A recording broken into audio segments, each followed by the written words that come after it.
anak ako ng pastor, but my life is not perfect. So ang mindset kasi na iba, anak ka ng pastor, mabait to, anak ng pastor. Ako sa akin lang, para sa akin, ano ako, silent rebel. Parang pasaway, pero hindi, parang ano lang, tinatago, ano ba? Pero when you truly encounter the goodness of our Lord Jesus Christ, babaguhin at babaguhin ka talaga ng Panginoon.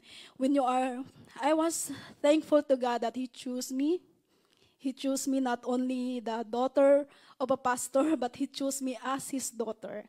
So, I was so blessed kanina talaga sa EGR because God really transformed me and also God do miracles for me. He gives me a vision kanina. So, I was so thankful also that sa buhay also ni Pastor Moncada. And I was so shocked na kababayan pala.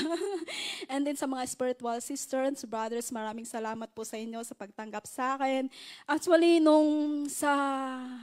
nagpaalam ako sa manager, God really, when you desire, God really do a miracles and talagang God makes a way. Kasi nagpaalam ako sa manager namin. Sabi niya, hindi pa nga ako nagsasalita, parang no agad. Sabi niya ganon. Sabi kong, Rina, can I have my day off on Monday and Saturday? Because I have so important things to do. Sabi niya, no. Sabi niya ganon.